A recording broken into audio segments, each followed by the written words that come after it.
உங்க அம்மா.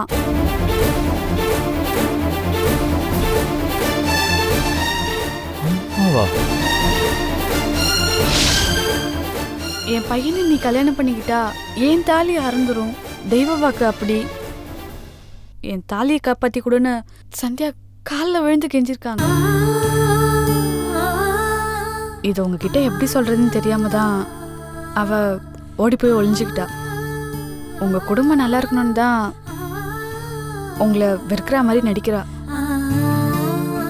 இதுக்கு மேல ஒரு பொண்ணு எவ்வளவு விஷயத்தை தான் தியாகம் பண்ண முடியும்? நீ சொல்றதெல்லாம் நிஜமா? தைரியம் இருந்தா உங்க அம்மா கிட்டே நீங்க கேட்டு பாருங்க. அதனால அவங்கள நீங்க கேட்கறதும் சந்தியா விரும்பல. அதனால கேட்டுறாதீங்க ப்ளீஸ். எங்க நீங்க 2 பேரும் பிரிஞ்சிடுவீங்களோன்ற ஆதங்கத்துல தான் நான் இந்த உண்மையை சொல்ல வேண்டியதா போச்சு. உங்களுக்காவது தண்ணி அடிச்சு மனசை தேத்திக்கிறதுக்கு, புத்தியை மழுங்க வச்சுக்கிறதுக்கு ஒரு ஆப்ஷன் இருக்கு. போதையில படுத்து நீங்க தூங்கிடலாம். ஆனா வேதனையில செத்து செத்து நரகத்தை அனுபவிச்சுட்டு இருக்க சந்தியா தூங்கியே பல நாள் ஆச்சு. இன்னொரு கல்யாணம்னு சொல்லி அவளுக்கு நீங்களே கொல்லி வச்சிடாதீங்க செல்வா. சந்தியாவோட காதல் புனிதமானது. உங்க வீட்டை நீங்க தான் எப்படியாவது சமாளிச்சு சந்தியாவை கல்யாணம் பண்ணிக்கணும். நான் சொல்றத சொல்லிட்டேன். இனிமே உங்க இஷ்டம்.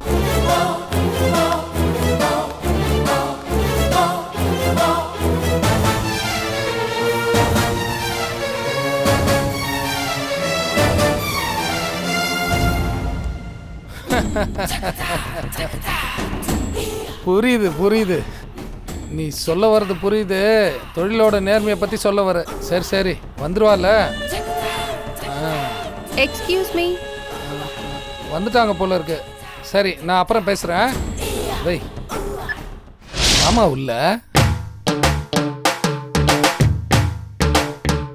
உட்கார்ற. தேங்க்யூ. அப்புறம் ஏதாவது சாப்பிட்றியா?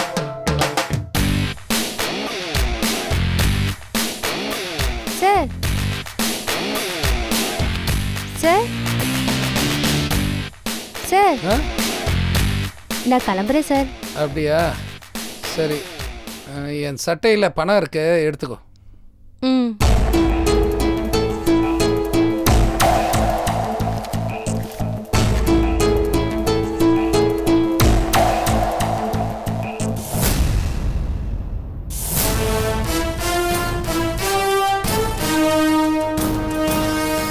பிரியா போட்டோ உங்க பாக்கெட்ல எப்படி?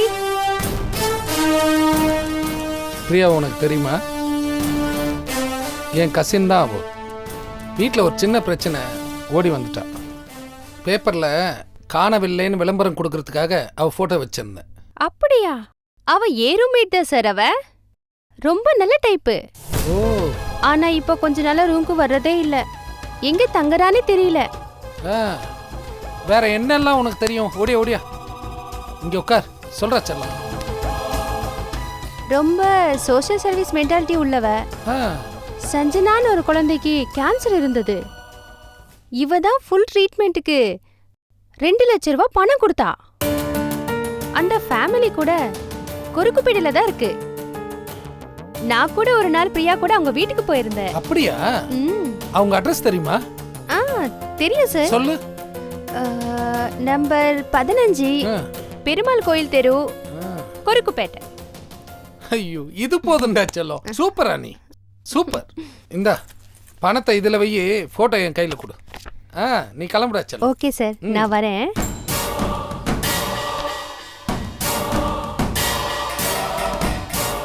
மகா மாட்டினடி.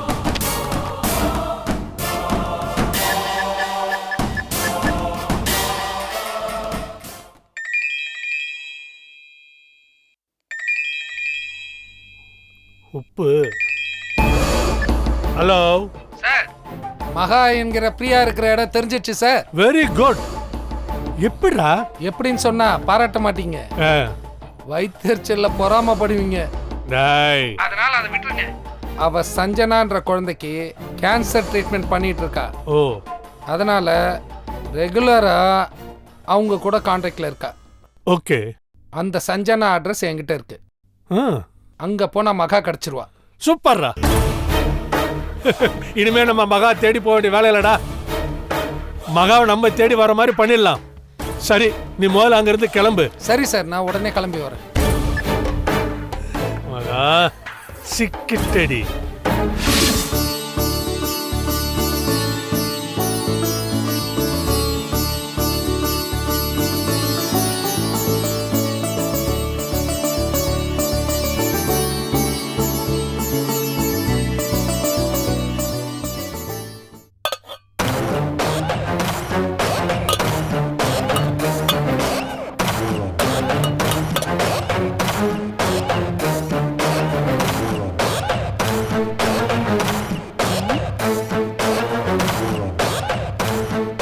மணி 9 போகுது.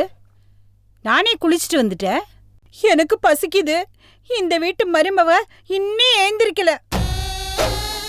டிஃபனும் ரெடி பண்ணல. வீடா இது? நரகம். நல்ல, நீ காஃபி சாப்பிட்டியா இல்லையா? இல்லையே. உனக்கு காஃபி வரலையா? விளங்கிடும். ஏ பார்வதி, மணி 9. இன்னும் என்னடி கும்பகர்ண தூக்கம்? உடம்பு சரியில்லை. ராத்திரிலேருந்து ஜுரம், தலைவலி. தலைவலி காய்ச்சல்லாம் இது வரைக்கும் வந்ததே கிடையாதா? ஏதோ புதுசா வந்த மாதிரி அழட்டிக்கிற. நானே குளிச்சுட்டு வந்துட்டேன். சுகர் மாத்திரை வேற போட்டிருக்கேன். இன்னும் ரெடி ஆகலைனா என்ன அர்த்தம்? என்ன சாவடிக்கிறதா முடிவு பண்ணிட்டே நீ? தயவு செஞ்சு இன்னைக்கு ஒரு நாளைக்கு மட்டும் நீங்களே தோசை ஊத்திக்கங்க. மாவு ஃப்ரிட்ஜில் இருக்கு. கடையில கூட தான் தோசை இருக்கு. இது பார், முதல்ல நீ எந்திரிச்சு வந்து குளிச்சுட்டு எனக்கு தோசை சுட்டு கொடு. ஐயோ, என்னால முடியலையே அத்தை. என்னடி ஆளாளுக்கு டிராமா பண்றீங்க? நீ முடியலன்னு படுத்துக்கிற. அங்க செல்வா சந்தியாவை கட்டி வைக்கலன்னா குடிப்பேன்னு கலாட்டா பண்றான். நான் குடிக்காமலே கலாட்டா பண்றேன். பாக்குறியா? இப்ப பாரு. என்ன சொன்னாலும் எந்திரிக்க மாட்டேங்கிறாளே. ஏய், ஊர் கதையெல்லாம் படிச்சது போதும். இந்த வீட்ல என்ன நடக்குதுன்னு கொஞ்சம் கவனி. உன் பொண்டாட்டி இன்னும் படுத்து கிடக்குறா. எனக்கு பசிக்குது. நான் சுகர் பேஷண்ட், நீ ஹார்ட் பேஷண்ட். அம்மா, அவளுக்கு நேற்று ராத்திரியிலேருந்து 102 டிகிரி ஜுரம்மா. செல்வா அடிக்கிற கூத்துல அவளுக்கு உடம்பு சரியில்லாமல் போச்சு. நீ ஒரு நாள் அட்ஜஸ்ட் பண்ணி தோசை ஊற்றிக்கோ. ஐயோ, எனக்கு அதெல்லாம் பழக்கம் இல்ல. நான் தோசை ஊத்தி பல வருஷம் ஆச்சு. சரி விடு, நான் ஊற்றி தரேன். ஏய் இருடா, அவளை 4 சத்தம் போட்டு எழுப்பாம நீ சமைக்கிறேன்னு சொல்ற? ஒரு கல்யாணம் நின்னு போனா வீடு அப்படியே தலைகீழா மாறிடுமா? நீ இப்பவே ஊருக்கு என் கூட வந்து செல்வாவுக்கு ஒரு நல்ல பொண்ணா பார்த்து சீக்கிரமே கல்யாணத்தை முடி. அப்பதான் செல்வாவும் திருந்துவான். அந்த சந்தியா ஞாபகமும் போவும். அந்த குடும்பத்தோட சவகாசமும் இனிமே வரவே வராது. போதும், நிறுத்துறியா? நல்ல இத்தனை வருஷத்துல நான் உன்னை ஒரு நாள் கூட எழுத்து பேசினது இல்ல. பொறுமையா இருக்கேன். ஆனா உன் வராஜத்துக்கும் ஒரு எல்லை இருக்கு. உன்னாலதான் என் பிள்ளை கொஞ்சம் கொஞ்சமா செத்துட்டு இருக்கான். அதை நான் வேடிக்கை பார்த்துட்டு இருக்கேன். என்னாலயா? ஆமா, உன்னாலதான். அப்பன் செத்து புள்ள கொல்லி வச்சா அது அப்பன் நல்லா வாழ்ந்துட்டு போனதா அர்த்தம். ஆனா பிள்ளை செத்து அப்பன் கொல்லி வச்சா அப்பன் பாவம் பண்ணதா அர்த்தமா? என்ன பாவம் பண்ண வச்சிடாதமா. இதுவரைக்கும் நடந்ததெல்லாம் போதும். இனிமே நடக்க போறது என் பிள்ளை விருப்பப்படியே இருக்கட்டும். இனிமே செல்வா விஷயத்துல நீ தலையிடாத. அவ்வளவுதான், சொல்லிட்டேன்.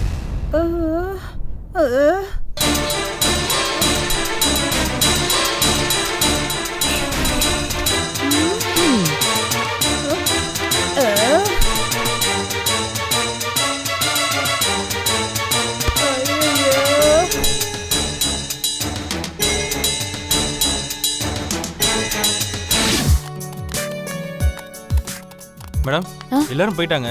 இன்னும் எவ்வளவு நேரம் ஆகும்? இதோ முடிஞ்சிருச்சு. டீ காஃபி ஏதாவது வாங்கிட்டு வரவா? இல்ல, ஒண்ணு வேண்டாம். Okay madam.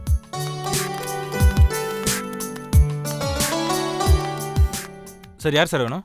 சந்தியாவை பார்க்கணும் சார். அவங்களை இப்போ பார்க்க முடியாது. அவங்க முக்கியமான ஒரு ஒர்க்கில் இருக்காங்க. அப்புறமா வந்து பார்க்குறீங்களா? பார்க்கணும்னு சொல்கிறேன்ல, போய் சொல்லுங்கள். சார், அதான் சொல்கிறேன்ல சார், பார்க்க முடியாதுன்னு. நீங்கள் போயிட்டு அப்புறமா வாங்க. நான் சந்தியாவை பார்த்து அதெல்லாம் முக்கியமான பார்க்க விஷயம் முடியாது பேச சார். நான் சொல்லிக்கிட்டே இருக்கேன்ல சார் என்ன பார்க்கணும்னு சார் சொல்லி. பிரச்சனை பண்ணணும்னு நினைக்கிறீங்களா? நான் அதை பார்க்க முடியாதுன்னு விலகுங்க. சொல்றேன். கிளம்புங்க சார் முதல்ல. சார் போங்க ஏய், நான் சார். சொல்லிக்கிட்டே இருக்கேன் இல்லையா? அதெல்லாம் முடியாது சார். தள்ளியா சார், இருக்கிற கடுப்புல பிரச்சனை ஆயிரும். சார் தள்ளியா? தேவையில்லாம சார் வெளிய போங்கன்றல. விடியாங்கறல. சார் சொல்லிட்டே இருக்கேன். சார் சந்தியா உங்ககிட்ட கொஞ்சம் பேசணும்னு சொல்றேன்ல. இது ஆபீஸ். இங்க வந்து கலாட்டா பண்ணாதீங்க. தெருவுல பேசினா அசிங்கமா இருக்கு. அதான் இங்க வந்து பேசிட்டு இருக்கேன். சார் நான் மேனேஜர்ட்ட கம்ப்ளைண்ட் பண்ணுவேன் சார். யோ உனக்கு தான் ஒரு மேனேஜர், எனக்கு கிடையாது. நான் கல்யாணம் பண்ணிக்க போற பொண்ணு, பேசணும் போ.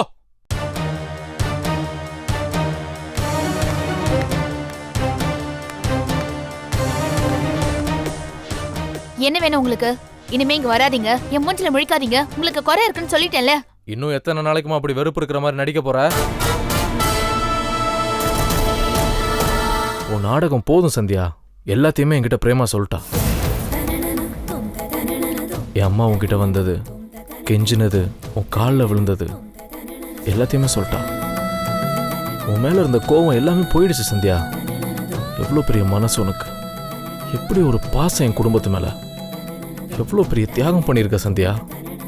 உன்னை நினைச்சா எனக்கு ரொம்ப பெருமையா இருக்கு. ப்ளீஸ் தயவு செஞ்சு நான் மன்னிச்சிரு. உன்னை நான் புரிஞ்சுக்காம போயிட்டேன். ஏதோ ஒரு ஆத்திரத்துல கோவத்துல இனிமே நீ என் வாழ்க்கையில் இல்லைன்னு சொல்லிட்டேன். ஆனா இப்ப சொல்றேன் சந்தியா, இந்த ஜென்மத்துல உனக்கும் எனக்கும் தான் கல்யாணம். எனக்கு தேவையே இல்ல. ஏய் உனக்கு தியாகம் பண்ற வயசு இல்ல சந்தியா, இது வாழ வேண்டிய வயசு. அனாவசியமா வீம்பு பண்ணிட்டு நம்ம 2 பேரோட வாழ்க்கையுமே நாசம் பண்ணிடாத. இங்க பாருங்க, நான் விளையாட்டுக்கு சொல்லல. இந்த நிமிஷம் வரைக்கும் உங்களுக்கும் எனக்கும் கல்யாணம் நடக்கும்னு நான் நினைக்கல. அதை எதிர்பார்க்கவும் இல்ல. இல்ல சந்தியா, எல்லாமே நடக்கும். நான் ஏற்பாடு பண்றேன். அப்படி எதுவும் ஏற்பாடு பண்ணிட்டு ரெஜிஸ்டர் ஆபீஸ் போய் ஏமாந்து போய் நின்னா மாதிரி மறுபடியும் ஏமாந்து நிக்காதீங்க. அப்புறம் ஏன் மேல பழி போடாதீங்க. அதுக்கு நான் பொறுப்பு இல்ல. சந்தியா நான் சொல்றது கொஞ்சம். இந்த கல்யாணம் நடக்கவே நடக்காது. இன்னொரு முக்கியமான விஷயம், உங்க அம்மா இங்க வந்துட்டு போனத நான் பிரேமா கிட்ட சொன்னது தப்பு. ஆனா இப்ப எப்படியோ அது உங்களுக்கு தெரிஞ்சு போச்சு. தயவு செஞ்சு அதை வீட்டுல யார்கிட்டயும், முக்கியமா உங்க அம்மா கிட்ட தயவு செஞ்சு கேட்டுறாதீங்க. தான் இன்னொருத்தி கால விழுந்தது தன் பிள்ளைக்கு தெரிய வரத எந்த தாயும் விரும்ப மாட்டா. அவங்களோட மானம், மரியாதை, கௌரவம் எல்லாத்தையும் காப்பாற்ற வேண்டியது உங்களோட கடமை. இந்த விஷயத்துல நான் உங்ககிட்ட கொஞ்சம் மேனஸ் எதிர்பார்க்கிறேன். அப்போ நம்ம கல்யாணம் அது நடக்காது.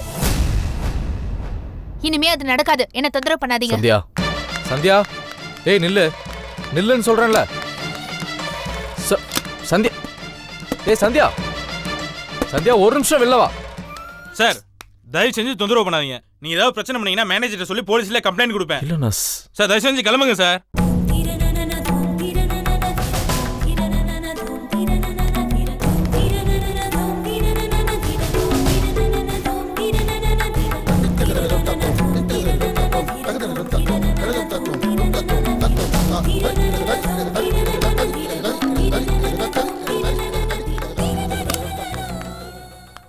மேடம் நீங்க ஒன்றும் கவலைப்படாதீங்க மேடம். அவர் போயிட்டாரு. கொஞ்ச நேரம் ரிலாக்ஸா இருங்க. நான் சூடா ஒரு கப் காஃபி எடுத்துட்டு வரேன். அதை ரிலாக்ஸா நீங்க சாப்பிட்டு அதுக்கப்புறம் வீட்டுக்கு போங்க. ஓகேவா?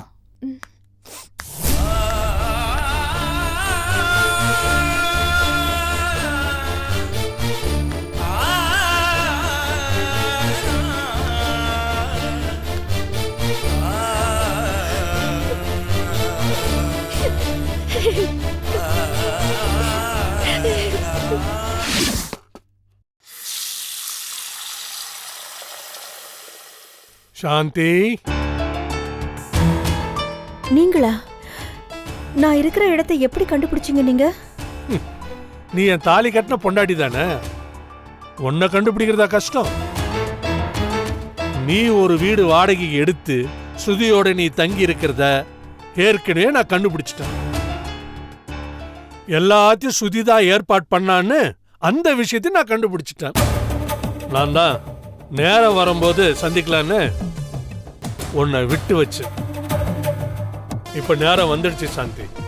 மகாவோட வீடு, அவகிட்ட இருக்கிற அந்த சொத்து, அதுக்கு நம்ம ராப்பகலா 20 வருஷம் உழைச்சிருக்கோம். மகா வளர்த்தது நானு, அவ பிசினஸ வளர்த்தது நானு. ஒரே ராத்திரில அவ்வளவு பணம் அவளால சம்பாதிச்சிட முடியுமா? பிசினஸ் தானா வளரல. அதை நிலநிறுத்த நான் போட்ட உழைப்பு என்னன்னு ஸ்ருதிக்கும் மகாவுக்கும் வேணா தெரியாம இருந்திருக்கலாம். ஆனா உனக்கு தெரியும் லேடி. நான் ஒன்றும் சும்மா மகா சொத்துல பங்கு கேட்கல, எனக்கு உரிமை இருக்கு. அதனால நான் கேட்குறேன், அவ்வளோ பெரிய பங்களா விட்டுட்டு இந்த சின்ன வீட்டில் வந்து நீ கஷ்டப்படுறத பார்க்கும்போது கண்ணில் ரத்த கண்ணீர் வருது. நான் இவ்வளோ கஷ்டப்படுறது யாருக்காக? நீ நல்லா இருக்கணும், சுதி நல்லா இருக்கணும் தானே. அதையே நீங்க 2 பேரும் புரிஞ்சுக்க மாட்டேன்றீங்க.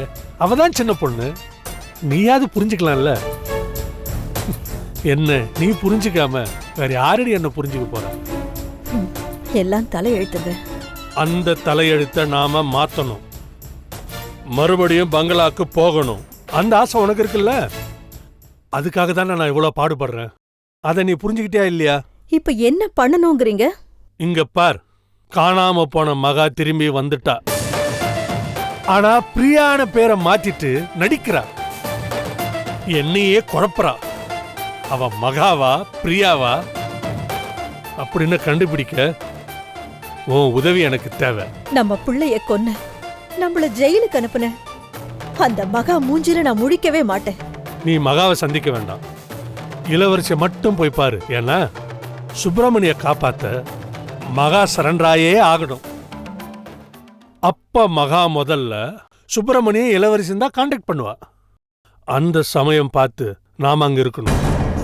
இங்க பார், இளவரசிக்கு மகா பத்தி தெரியறதுக்கு ஏதோ வாய்ப்பு இருக்கு, அது நாம கண்டுபிடிக்கணும். அதனால நீ இளவரசியை போய் பாரு, அவளுக்கு மகா பத்தி எவ்வளவு விஷயம் தெரியும்னு கண்டுபிடிச்சு என்கிட்ட வந்து நீ சொல்லு. அப்பா, மாமா சுதி, எப்படிமா இருக்க? இந்த இடத்தை எப்படிப்பா கண்டுபிடிச்சீங்க? உங்களுக்கு தெரியாம தானே நாங்க இங்க வாழ்ந்துட்டு இருக்கோம்.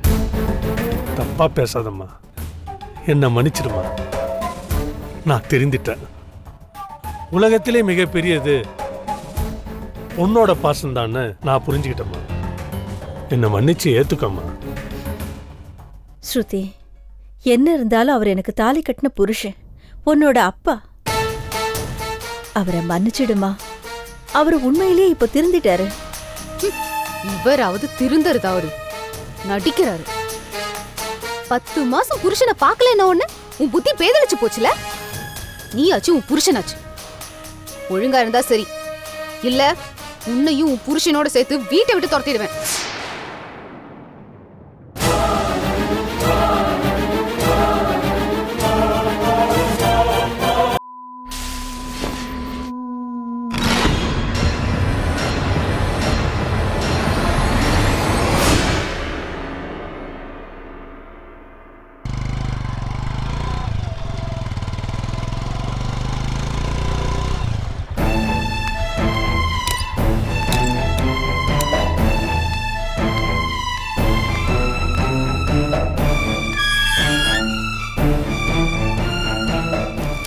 வணக்கம் மாமா.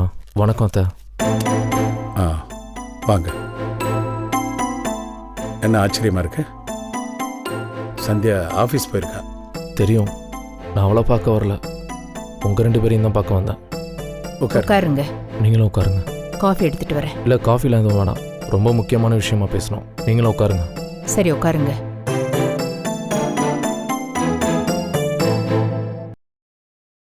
சொல்லுங்க. அப்பா ஆப்ரேஷன், அடுத்ததாக கல்யாணம் நின்று போனது, இந்த 2 சம்பவத்துக்கு அப்புறம் நம்ம 2 குடும்பங்களுக்கும் நடுவில் எந்தவித சுமூகமான உறவும் இல்லாமல் போச்சு. ஒருத்தர் வீட்டுக்கு ஒருத்தர் வந்து போயிட்டு நல்லா சந்தோஷமாக தான் இருந்தோம். இப்போ அந்த போக்குவரத்தும் குறைஞ்சி போச்சு. இந்த தெய்வ வாக்கு வந்ததுக்கப்புறம் போக்குவரத்து மட்டும் இல்லை, நமக்குள்ள பேச்சுவார்த்தையே நின்று போச்சு. எங்க பக்கம் எந்த தப்பும் இல்லை தம்பி. யார் பக்கம் தப்புன்னு இப்போ நான் பேச வரலத்த. தப்பு எங்கள் பக்கமே இருந்துட்டு போகட்டும். ஆனால் கடைசியில் பாதிக்கப்பட்டது நானும் சந்தியாவும் தானே. பெரியவங்க நீங்கள் கலந்து பேசி ஒரு முடிவுக்கு வருவீங்கன்னு இத்தனை நாளாக நாங்கள் 2 பேரும் காத்துட்டு இருந்தோம். இனிமேல் அந்த மாதிரி நடக்கும்னு எனக்கு தோணவே இல்லை. உங்கள் அப்பாவை தான் நாங்கள் ரொம்ப நம்பினோம், ஆனால் அவர் ரொம்ப மாறிட்டார். அவரா மாறினாரு, அவங்க அம்மா மாத்திட்டாங்க. உங்க அம்மா வாய்க்கு வாய் சந்தியாவ மருமகளே மருமகளேன்னு கூப்பிட்டாங்க. மாமியாரை பார்த்ததும் அப்படி கூப்பிடுறதே நிறுத்திட்டாங்க. ஒரு பொண்ணை பெத்துட்டு கல்யாணம் வரைக்கும் போய் கல்யாணமும் நடக்காம எப்ப நடக்கும்னு தெரியாம தத்தளிக்கிற கொடுமை இருக்கே, அந்த கொடுமைய நீங்க எல்லாருமே சேர்ந்து எங்களுக்கு பண்ணிட்டீங்க தம்பி. உங்க வீட்ல ஒரு பொண்ணு இல்ல, ஒரு பொண்ணு இருந்திருந்தான்னா நாங்க படுற வேதனை உங்களுக்கு தெரிஞ்சிருக்கோம். அத்த, நானும் தப்பு எங்க பக்கம் டோட்டலா சரண்டர் ஆயிட்டேனே. நீங்க ஏன் ஒவ்வொருத்தரையா குத்தம் சொல்றீங்க? அப்ப இதுக்கு என்னதான் முடிவு? பெரியவங்க, உங்களால எந்த முடிவுக்குமே வர முடியல. அதனால சின்னவங்க, பாதிக்கப்பட்டவங்க, வாழ போறவங்க, நாங்க தான் ஒரு முடிவுக்கு வரணும். வந்துட்டோம், ஒரு முடிவு எடுத்துட்டோம். உண்மையை சொல்ல போனா நான் ஒரு முடிவுக்கு வந்திருக்கேன். இப்ப எனக்கு உங்க சப்போர்ட் வேணுமாமா. என்ன பண்ண போறீங்க? என்ன முடிவு? நான் இப்போ இந்த நிமிஷம் சந்தியாவை கல்யாணம் பண்ணிக்க தயாரா இருக்கேன். எங்களுக்கு நீங்க கல்யாணம் பண்ணி வைங்க.